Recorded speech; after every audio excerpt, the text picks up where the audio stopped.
Hi, and welcome to the second video, but first instructional video of hiking for a healthy lifestyle. Today's video is going to be on hiking and how to hike and how to lead a hike. So the very first thing is to leave no trace. This means you don't throw trash on the ground, you stay on the trail, you don't pick up anything. You leave it as it was. So you throw all of your trash away into a trash can, and if there is no trash can, you have to hike it out. What that means is you take your trash and you put it in your backpack and you hike it out into an area with a trash can, which is then when you dispose of it. And then there's no souvenirs, which is what I talked about with no picking anything up, because this can disrupt the ecosystem and you never know. So that includes rocks and sticks and small animals. If it was there and it is natural, you do not need to pick it up and you do not need to take it home. Along this lines, stay on the trail. Going off the trail can disrupt the ecosystem, it can cause a decline in biodiversity, it increases chances of injury, and it also increases chances of getting lost. And then there is the second rule, which is be prepared, which is the motto of both the Girl Scouts and the Boy Scouts. That includes having a first aid kit.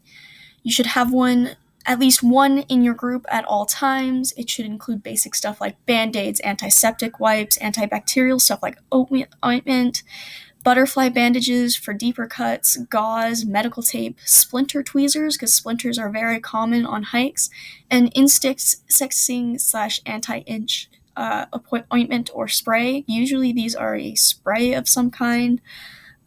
These are really useful if you get bitten by a bug or rub against some poison ivy, just in case. And you need to familiarize yourself with it and know how to use it in case of emergency, because it is always better to be prepared and not have to use it than to need to use it and not be prepared. Along those lines, food and water. It is really easy to become dehydrated or run out of energy on hikes. I mean, I've seen it firsthand. I've seen people get heat exhaustion because we didn't have enough water. So everyone should have plenty of water, and for shorter hikes, you should have snacks. If it's going to be a longer hike, you should have lunch and a snack. And then you should also familiarize yourself with signs of dehydration, like headache, muscle cramps, dizziness, like wanting to go to sleep, confusion and irritability. If anyone starts acting weird, you need to make sure that they have drank water and eaten food. Then comes actually choosing a hike. You have to think about who will be on the hike with you, like what's their mobility levels, have they ever hiked before, and you have to kind of decide based on that what type of hike you should go on. So these pictures that are on my screen here show some of the signs you may see. For example, an all-purpose trail will have a lot of different things. So hiking, biking, horses. If you don't want that, you have to go for one that has just the hiking trail on it. And then you need to look at the environment. If it's someone who tires easier, maybe having more trees and shade and easier, less up steep incline or no incline would be better. And you need to research what will be on the trails, such as poison oak, poison ivy.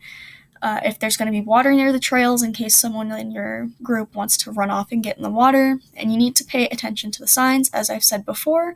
If you don't pay attention to the signs, you may be blindsided by something you see on the trail. Like there might be a dog on the trail and you might have someone afraid of a dog. During the hike, you all have to stay together, and when you are the one leading the hike, it is your job to make sure the group stays together and leaves no trace, which is why communication is so important. If someone in your group is maybe nonverbal, you have to familiarize yourself with their forms of communication, which can include shifts in body languages, gestures, sign language, facial expression, even some verbal stuff like screaming. Drinking water often during a hike is really important, as I discussed earlier, because it is really easy to get dehydrated, and take breaks if needed. Many hikes will have benches to sit on. Know your limits and the limits of those on the hike, and end the hike early if you have to. Don't take unneeded risks. And my final tip for you guys is to always remember to have fun. After all, hiking is mostly about enjoying nature and having fun in your surroundings.